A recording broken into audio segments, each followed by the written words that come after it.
नाजरीन, रुपया पैसा में आपको खुश आमदीद कहते हैं।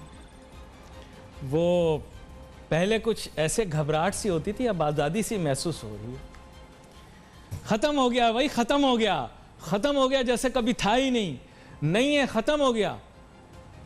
कोरोना ख़त्म हो गया पाकिस्तान से। खुल जाओ, छुट जाओ, फैल जाओ पूरी मार्केट में, कोई एहतियात ना करो, जरा परवाह ना करो। ख़त्म हो गया भाई, ख़त्म हो गया जैसे कभी आया ही नहीं था। और पहले कैसे चर्चा किया, फैल गया, तबाह हो गया, ख़त्म हो गया। अरे हर आदमी डिप्रेशन में चला गया, यार क्या हो गया, दुनिया ख़त्म होने वाली, दुनिया का इख्तिताम होने वाला। अल्लाह हम सब की हिफाजत फरमाए। ये जो एकदम कोरोना तो झटके दे ही रहा है, ये जो साइकोलॉजिकल झटके हम कौम को दे रहे हैं, कौम बेचारी कंफ्यूज और परेशान हो गई। ख़त्म हो गया जी, ख़त्म हो गया, ख़त्म बिल्कुल, अब है ही नहीं। वो जी खोलो जी, शादी हॉल खोलो, रेस्टोरेंट खोलो जी, खोलो, फिर जो करना करो। फिर फैल सकता है। मेरे जैसे कुछ पागल लोग हैं इस मुल्क के अंदर जो अभी भी आवाज उठा के आपको बताएंगे कि एहतियात करो, सर्दियों में ये दोबारा आ सकता है। जितनी शादियां मादियां करनी है अभी गर्मियों में कर लेना। ये सारे रिश्तेदारों को, जो अमेरिका वाली खाला और ये लंदन वाली फुप्पो, इन सबको जो बुलाओगे ना दिसंबर में, फिर फैलाओगे ये। और अब जितने काम वाम करने हैं ना अपने, ये सब बाहर के मुल्क से करके, जिसने करके आने हैं वो करके वहीं रह जाए, और जिसने यहां आना है वो यहां आ जाए बस। वैसे हर चीज के अंदर नऊजुबिल्लाह कहना नहीं चाहिए। मजहबी और दीनी रिवायात के बारे में बात करते हैं, और वबा के मुतालिक क्या कहा दीनी शख्सियात ने, उसका बिल्कुल पास नहीं करते। किसी एक ने भी जिक्र किया कि दीन इसके मुतालिक क्या कहता है कि वबा की सूरत में क्या होना चाहिए। सबको पता है, तुम सबको पता है। अल्लाह माफ करे, अल्लाह तुम पर रहम करे और तुम आजाब से बचो, क्योंकि तुम्हारे यहाँ असूल ये है, मीठा मीठा हप हप और कड़वा कड़वा थू थू। अल्लाह माफ करे। नऊजुबिल्लाह। मैं इसलिए बोल रहा हूं क्योंकि तुम लोग अपने फायदे की बात उठाते हो, और जो चीज तुम्हारे फायदे की नहीं होती उसको रद्द कर देते हो, मुस्तरद कर देते हो, पीछे ढक देते हो। फिर कहते हैं हमारे मुल्क का यूं हाल क्यों है, क्यों जनाब बरकत नहीं है हमारी कमाई के अंदर, हम ऐसे क्यों हैं, हम वैसे क्यों हैं, मैं ऐसा क्यों हूं, मैं ऐसा क्यों हूं। ठीक है, वो इस वजह से। अब मैं ज़्यादा फिसलन में पाँव नहीं रखता। एक मैंने पॉलिसी बनाई है MMM वाली, तीनों के एरिया में मैं नहीं जाता, वो मेरे एरिया में नहीं आते। आगे आप समझ गए। अब बात होगी कि आजकल 2 साल मुकम्मल हो जाने पर बहस हो रही है कि पाकिस्तान तहरीक इंसाफ की कारकर्दगी कैसी रही, इन 2 सालों में इनकी माशी कारकर्दगी कैसी रही। इसके मुतालिक मैंने आज बड़ी अहम मेहमान को शामिल गुफ्तगू किया है, जनाब मलिक बोस्तान साहब, चेयरमैन है एक्सचेंज कंपनीज एसोसिएशन के। वेलकम करता हूँ आपको शो में जनाब मलिक बोस्तान साहब। मलिक साहब 2 साल इस हुकूमत के हो गए।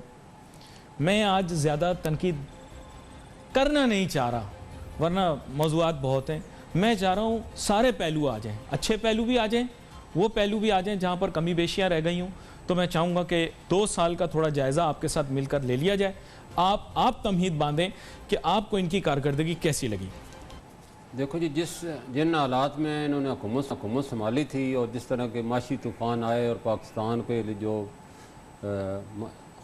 इंटरनेशनली और डोमेस्टिक प्रॉब्लम थे, वो इन्होंने बड़े अच्छे खुशरूबी के साथ उनको फेस किया है और उससे पाकिस्तान की मैशियत को, पाकिस्तान को निकाला है। उसकी सबसे बड़ा सबूत ये है कि पाकिस्तान के रिज़र्व जो कि एक वक्त $10 अरब पर चले गए थे, आज अल्लाह का शुक्र है दोबारा $18 अरब पर पहुँच चुके हैं।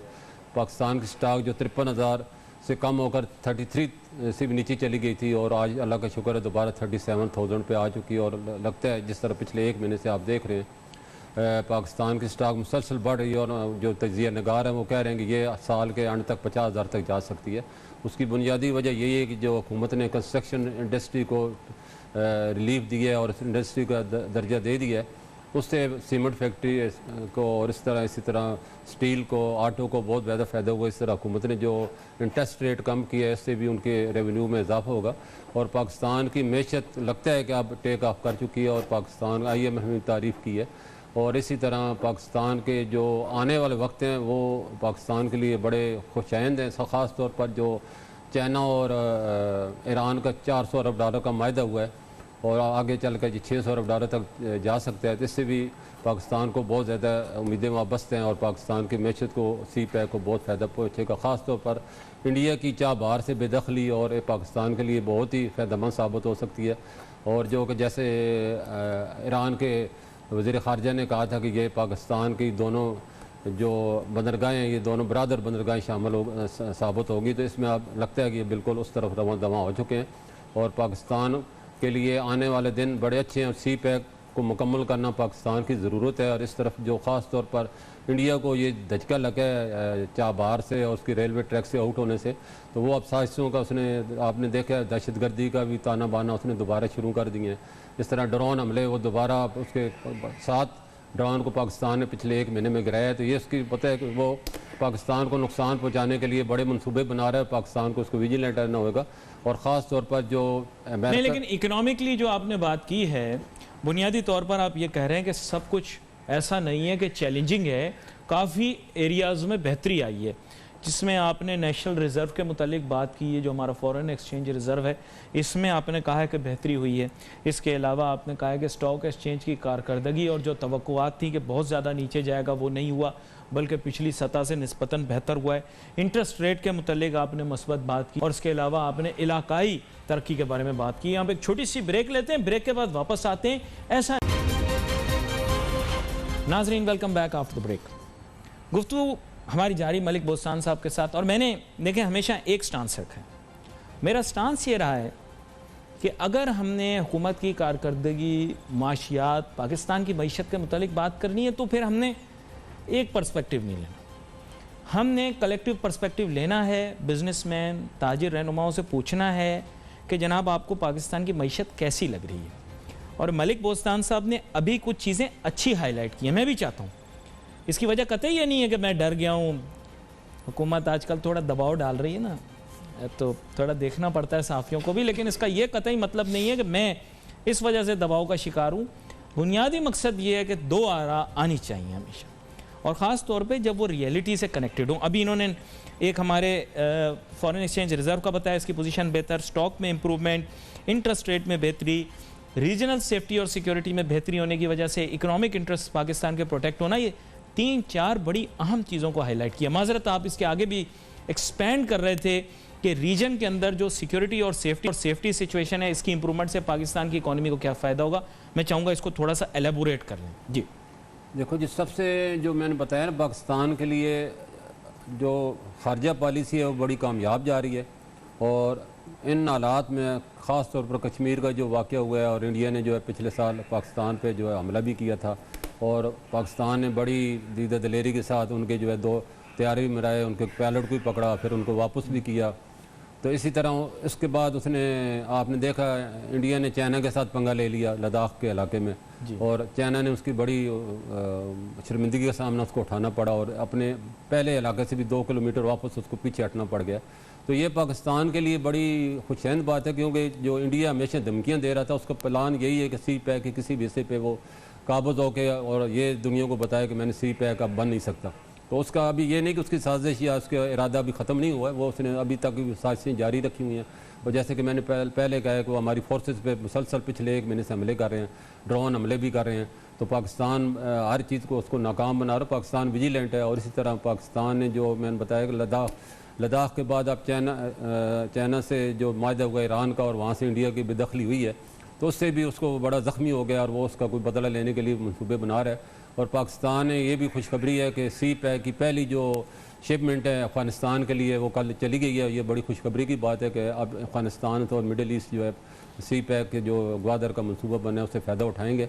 और आने वाले दिनों में पाकिस्तान का जो इस वक्त जो पाकिस्तान के दुश्मन ये साजिशें कर रहे हैं कि चाइना ने पाकिस्तान से मायूस होकर चाह बाहर में इन्वेस्टमेंट का जो मंसूबा बनाया है, ऐसी कोई बात नहीं है। ग्वादर का कोई भी जो इतनी गहरी बंदरगाह, इसका कोई मुकाबले ही नहीं किसी भी बंदरगाह के साथ। लेकिन ये दोनों सिस्टर सी पोर्ट शामिल होंगी, और पाकिस्तान, ईरान, चाइना और पूरी मिडिल ईस्ट और अफगानिस्तान सब फ़ायदा उठाएंगे।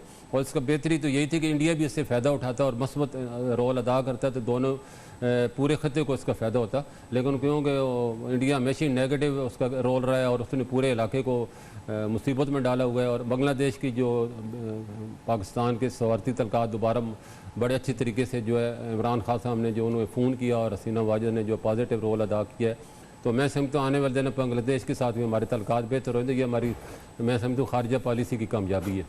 अच्छा, यहाँ पर अब मैं कुछ और एरियाज़ हैं उनको हाईलाइट करना चाहूँगा। अब यहाँ पर एक व्यू ये है कि पाकिस्तान में बैनुल-अक़वामी मामलात, हालात, वाक़यात के पेश नज़र जो माशी तौर पर आपको पता है कि एक सुस्त रवि का शिकार हो गई दुनिया की मईशत, इसके असरात क्या मुरतब होंगे। और एक जो आपका अपना प्राइमरी मौजू है वो है US डॉलर। पाकिस्तान के अंदर US डॉलर की कदर का तेज़ी से बढ़ जाना पाकिस्तान की मईशत के लिए बहुत ज़्यादा नुकसानदेह है। इसकी पहले निशानदेही जुज़वी तौर पर आपने ज़रूर की है। क्या हुकूमत इस सिलसिले में कोई काविश कोशिश कर रही है, क्योंकि ये आपका शोबा भी है और हमारी मईशत जो है बहुत ज़्यादा इंपोर्ट्स पर रिलाई करती है, तो डॉलर की कदर, क्योंकि आपने डॉलर के मुतालिक इन हिस्सों में बात नहीं की, मैं चाहूँगा डॉलर के मुतालिक आप बात कर लें। देखो, डॉलर के मतलब आपने देखा कि लॉकडाउन से पहले डॉलर का रेट 154 तक, 170 से कम होकर 154 तक गया था। और पाकिस्तान हुकूमत ने जो है हार्ड मनी जो कि 3.5 बिलियन डॉलर का जो है इन्वेस्टमेंट आई थी, जो कि टी बिल में लोगों ने अपने डॉलर बेच के टी बिल में इन्वेस्टमेंट की थी, लेकिन बदकिस्मती से कोरोना का लॉकडाउन हुआ और पाकिस्तान क्या पूरी दुनिया उसकी लपेट में आ गई। बड़ी बड़ी जो मेशतें हैं वो ज़मीन बोस हो चुकी हैं, तो पाकिस्तान का इस पर असर आना लाजमी था। तो उसकी वजह से पाकिस्तान में जिन लोगों ने इन्वेस्टमेंट की हुई थी वो थी उनकी 1 साल 2 साल के लिए, लेकिन उन्होंने फरवरी में उन्होंने इन्वेस्टमेंट की और मार्च में उन्होंने निकाल ली, जो पाकिस्तान को बहुत बड़ा धचका लगा। और पाकिस्तान ने 2 महीने में 3.5 अरब डॉलर वापस किए हैं। ये पाकिस्तान की मजबूती का, पाकिस्तान की अपने वादे की पासदारी का बहुत बड़ा सबूत है। जबकि दुनिया कह रही थी पाकिस्तान डिफ़ॉल्ट कर जाएगा और पाकिस्तान ये पैसे वापस नहीं कर सकेगा, लेकिन पाकिस्तान ने, हुकूमत पाकिस्तान ने, स्टेट बैंक ने बर वक्त ये सारे पैसे वापस किए। अब टी बिल की मद में कोई पाकिस्तान में पैसा नहीं है, बहुत सी 200-300 मिलियन डॉलर रह गया जो कि लोगों ने खुद छोड़ा हुआ है। तो ये सबसे बड़ी वजह यही बनी थी, पाकिस्तानी रुपये इससे गिरा था। और जब ये पेमेंटें हो चुकी हैं तो आप देखा डॉलर दोबारा जो है 168.50 से नीचे अब आके आज 166 के करीब पहुंच चुके हैं। और उम्मीद आने वाले दिनों में और भी गिरेगा, क्योंकि पूरी दुनिया में डॉलर का रेट गिर रहा है। अब पाउंड के मुकाबले में 6% गिर चुका है, यूरो के मुकाबले में 6% गिरा है, और गोल्ड के मुकाबले में कुछ तकरीबन 7% गिरा है। तो पूरी दुनिया में डॉलर तो वीक हो रहा है, उसकी मैशत कमज़ोर हो रही है। तो पाकिस्तान में, क्योंकि पाकिस्तान के रिज़र्व बहुत कम थे और पाकिस्तान हुकूमत ने उसको बिल्ड करना था, और ये हार्ड मनी और टी बिल वाला मसला ना होता तो आज पाकिस्तान का डॉलर भी 150 तक होता। तो आने वाले दिनों में देखें, हुकूमत ने जो टारगेट था कि हमारे अपने रिज़र्व को बिल्ड करें, क्योंकि अगले साल हुकूमत ने 13 अरब डॉलर वापस करने हैं, पाकिस्तान ने 18 डॉलर इकट्ठे कर लिए। तो पाकिस्तान के लिए तलवार नहीं कि पैसे जो वापस करने हैं तो पाकिस्तान दे नहीं सकेगा, और आने वाले दिनों में पाकिस्तानी रुपया मजबूत होगा, आप देखेंगे। अच्छा, कंपैरिजन थोड़ा सा करना ज़रूरी है। अगले दिन भी मैं देख रहा था कि इसाक डार साहब के साथ कुछ लोग बैठकर बात कर रहे थे, तो ब्रेक के बाद मैं आपसे इस बारे में बात करूंगा कि इसाक डार साहब पॉलिसी अपनाई हुई थी, जिसे ये कह रहे हैं कि आर्टिफिशियली उन्होंने अंडर वैल्यू किया हुआ था, बेसिकली उसका जवाब ये था कि पाकिस्तान इम्पोर्ट बेस्ड इकॉनमी, और हमारे यहाँ डॉलर की कदर को अगर काबू में रखा जाएगा तो हमारे यहाँ चीज़ें, अशिया सस्ती रहेंगी, वरना महंगाई उरूज पर पहुँच जाएगी। उसके बारे में भी बात करेंगे। Let's take a short break. Welcome back नाजरीन। मुनफरिद प्रोग्राम में हुकूमत की 2 साल की कारकर्दगी के मुतालिक, और हाँ, आज मैं गुस्से में नहीं, ना ही मैं अपनी राय मुसलत कर रहा हूँ, बल्कि मैं बातें सुन रहा हूँ और मैं देख रहा हूँ कि जिन जिन एरियाज़ के अंदर इम्प्रूवमेंट आई है, चैलेंजेस हैं, इसीलिए मैंने मलिक बोस्तान साहब को आज दावत दी है। ये एक, जिसे आप कह सकते हैं कि मुतवाज़िन शख्सियत के मालिक हैं, तो ये बैलेंस्ड ओपिनियन दे रहे हैं और सिर्फ क्रिटिज़म पे हम फोकस नहीं कर रहे, चैलेंजेस को भी हाईलाइट कर रहे हैं। चैलेंज इन्होंने हाईलाइट किया भी है और कुछ चीज़ों को आइडेंटिफाई भी कराया। इनका तरीका सटल है बताने का, यानी नरम मिजाज हैं और एक तरीके से बात करते हैं गुफ्तगू में, लेकिन इनकी छुपी हुई है बिटवीन द लाइंस आप देखेंगे तो इन्होंने वो बातें कर दी हैं जो कि करने वाली थी। बिलखुसूस डॉलर के रिगार्ड से इन्होंने बताया कि अगर हम 2-3 फैसले ऐसे ना करते तो आज डॉलर 150 पर होता। अच्छा, यहाँ पर हम आगे चलते हैं, बड़ा एक अहम मौजू और है, मज़ेदार है। अब बात यह है मलिक बोस्तान साहब, आप जानते हैं कि रियल एस्टेट के अंदर ओवर सप्लाई आ गई थी, बड़ी परेशानी थी, बहुत दबाव का शिकार था, लेकिन गवर्नमेंट ने जो ये अनाउंस किए है एमनेस्टी टाइप, आप समझें जो एक पॉलिसी डिवाइस की है, इसके क्या फ़वायद हैं आपके ख्याल से? पाकिस्तान की मईशत को क्या फ़ायदा होगा और जो करंट सिनारियो ड्रॉ हो रहा है इसमें इसका क्या रूल है? जी देखो ये बहुत अच्छी पॉलिसी है मौजूदा हालात में, ख़ास तौर पर जो कोविड-19 का क्राइसिस आया है, माशी सरगर्मियाँ बिल्कुल मअतल हो चुकी हैं और मईशत पाकिस्तान की बिल्कुल समझो कि 0 पॉइंट पे चली गई थी। तो ऐसे वक्त में ये इतना बड़ा पैकेज देना और इस इंडस्ट्री करार देना कंस्ट्रक्शन को, तो ये बहुत बड़ी बात है। और हुकूमत ने ये कहा भी कि गरीब लोगों को 5% में इंटरेस्ट दिया जाएगा और उनको 5 मरले के जो मकान बनाएंगे, इसी तरह जो 7 मरले के बनाएंगे उनको 7% इंटरेस्ट पे लोन दिए जाएंगे। और बैंकों को कहा गया है कि वो लाजमी अपने फ़ंड में 5% जो है इंडस्ट्री के लिए रखें, कंस्ट्रक्शन इंडस्ट्री के लिए। तो ये बहुत बड़ी सहूलतें हैं जो कि इंडस्ट्री को पूछ देने के लिए बनाई गई हैं। और जो पैसा पाकिस्तानों की ब्लैक मनी नहीं थी, जो वो पैसा अनडिक्लेयर पैसा जो घरों में पड़ा हुआ था, पाकिस्तान की जो पॉलिसियाँ लाई गई इस हुकूमत ने, और लोगों में इतना ज़्यादा खौफ व हरास फैलाया गया कि लोगों ने अपना पैसा, कुछ लोगों ने बाहर शिफ्ट कर दिया, कुछ लोगों ने बाहर जाके नेशनलिटी लेके वहाँ के शहरी बन गए और पाकिस्तान के कानून से बालातर हो गए। तो उनका पैसा भी बाहर चला गया और जो लोग भी ले जाने का प्रोग्राम बना रहे थे या घरों में अपनी हैसियत के मुताबिक छुपा के रखते या लाखों में रख रहे थे, उस पैसे को अपनी इकानमी में इंजेक्ट करने के लिए ये पॉलिसी लाई गई है। तो मैं समझती बड़ी पॉलिसी कामयाब होगी और इसका 2 साल का जो दौरानिया है इसमें लोग पाकिस्तान की 70 सनतें और भी बूस्ट करेंगी और आपकी जो स्टॉक बढ़ रही है उसकी बुनियादी वजह यही पैकेज है। और इसमें जो भी अब नई कंपनियां आ रही हैं उनको वेलकम कर रहे हैं इन्वेस्टर, ख़ास तौर पर जो अरकान ने मीट की है और के 2-3 कंपनी पाकिस्तान के जो अदारे निजकारी में चले जाएंगे उनके भी शेयर बढ़ेंगे आने वाले वक्त में। तो पाकिस्तान की ये इंडस्ट्री पाकिस्तान को दोबारा मैं समझती हूँ GDP बढ़ाएगी और पाकिस्तान की रोज़गार के मौके भी मिलेंगे। अच्छा, एक चीज़ आपसे मैंने पूछनी थी, मैं कह रहा था कि अगर ये जैसे ये जो भी एमनेस्टी टाइप स्कीम है ये अनप्रोडक्टिव रियल एस्टेट की तरफ क्यों जा रही है? आप नहीं महसूस करते, माजी में भी हमारी बात हुई कि कोई इस तरह की एमनेस्टी भी लाई जाए जो कि मल्टी डायमेंशनल हो और वो बहुत सारे इन्वेस्टमेंट एवेन्यूज़ ऑफ़र करे, ना कि हम उसे पाबंद कर दें कि या वो रियल एस्टेट में लगाए या इसमें लगाए उसमें लगाए। आप एमनेस्टी ऐसे लोगों को भी दें जो FE25 टाइप अकाउंट खोलना चाह रहे हों, उनको भी आप दें एमनेस्टी। जो डॉलर के अंदर से बैंक में जमा करवाना चाह रहे हो, एक बैलेंस क्रिएट होता है। जैसे पहले था, आपको पता है, आप FE25 के अंदर नॉन टैक्स फेयर या नॉन टैक्स फाइलर जो है पैसे जमा नहीं करवा सकता। इस तरह की पॉलिसियां भी बड़ी हर्ट कर रही हैं मुल्क को। तो जरा ये इसको भी जरा कहें कि थोड़ा एवेन्यू खोल दें इसको। ये मीटिंग के दौरान हमने हुकूमत को कहा था कि डॉलर ख़ास तौर पे जो लोगों ने घरों में रखे हुए हैं या लाकरों में रखे हुए हैं, वो नए कानून के तहत अब कोई भी अकाउंट होल्डर है उसको फाइलर होना ज़रूरी है, तब जाके वो अकाउंट खोल सकता है। और उसका पैसा अगर पड़े भी है तो वो इस खौफ से कि कहीं मेरे से अदारे पूछ न करेंगे मैं पैसा क्यों बैंक में जमा कराऊँ और फिर लेने के देने पड़ जाएँ।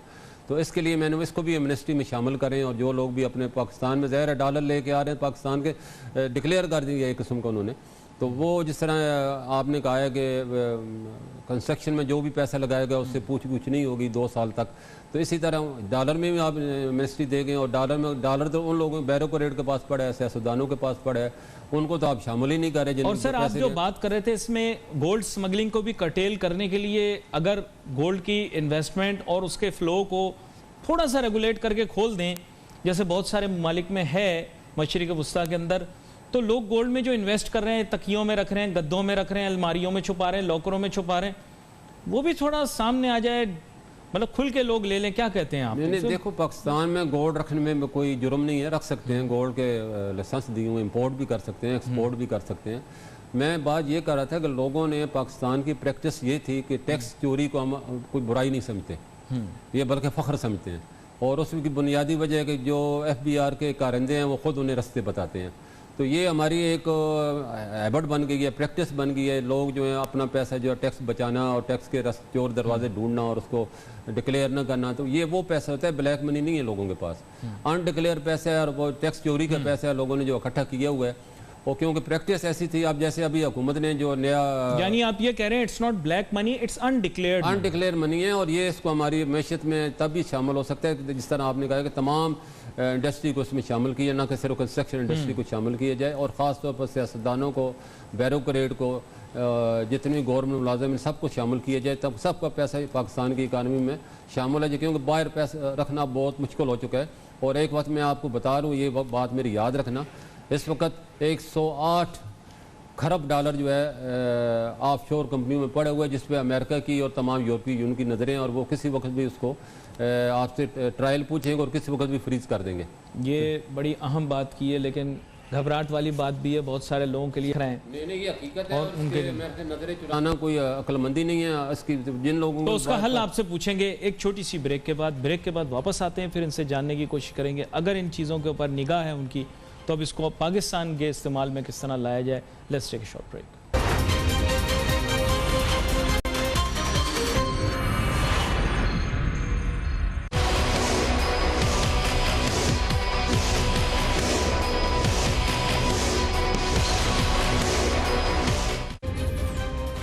नाज़रीन वेलकम बैक आफ्टर ब्रेक। राय मुतवाज़िन कोशिश यही है कि जनाबे वाला हम ये हकीकी तौर पर जान सकें। एक जैसे मैंने बोला सिक्के के दो रुख होते हैं, हमेशा देखना चाहिए।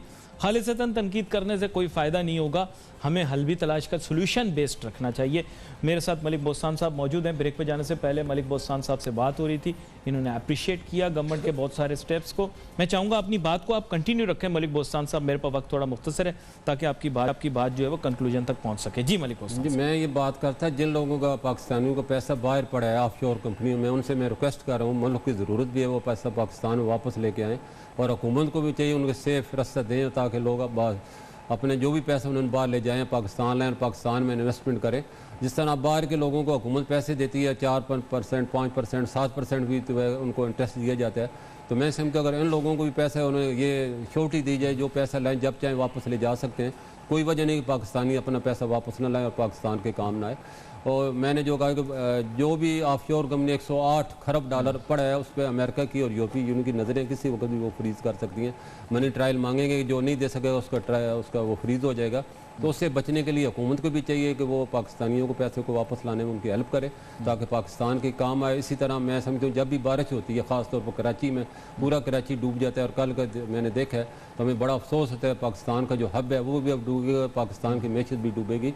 और हमारी नाअहली की इंतहा तो ये है कि जापान ने $2.5 अरब का कराची सर्कल लेवे का 50 किलोमीटर का मंसूबा दिया था, जिसमें तकरीबन 23 स्टेशन, 3 ओवरहेड ब्रिज बनने थे और अंडरपास 19 बनने थे। और आज अगर वो बन जाते तो कराची की ये हालत ना होती, कराची खूबसूरतरीन शहर होता। तो अब भी वक्त है कि हुकूमत जो है जापान के साथ दोबारा 2010 का जो मंसूबा है इसके दोबारा मुज़ाकरात करके उसको बहाल करके $2.5 अरब जो कि हमने 40 साल में वापस करने, बहुत बड़ा मंसूबा है, उसको हम बरकरार ला के कराची को खूबसूरती में इजाफा कर सकते हैं। बड़ी अहम बात किया आपने। हमारे पास वक्त आज जितना था, आगे हम जारी रखेंगे, ये 2 साल वाली बात भी करेंगे। मैंने 3-4 मौज़ूआत नाज़रीन आपके सामने रखे हैं। रेन वाटर हार्वेस्टिंग पर भी बात होगी, एनवायरनमेंट पर भी हम बात करेंगे, वाटर इकनॉमिक्स पर भी बात करेंगे, इकनॉमिक्स पर भी बात करेंगे। और हम कोशिश करेंगे कि हम सोल्यूशन बेस्ड अप्रोच रखें, मंतकी बात करें, वो बात करें जो मेन स्ट्रीम से थोड़ी सी हटके हो और मुल्क की मईशत को बेहतर करने में अपना एक अहम किरदार रखती हो। आपका बहुत शुक्रिया मलिक बोस्तान साहब शो पर तशरीफ़ लाए। नाजरीन we wait for message on Facebook. यहाँ पे अली नासिर हमारी टीम को इजाज़त दीजिए। अल्लाह हाफ़िज़।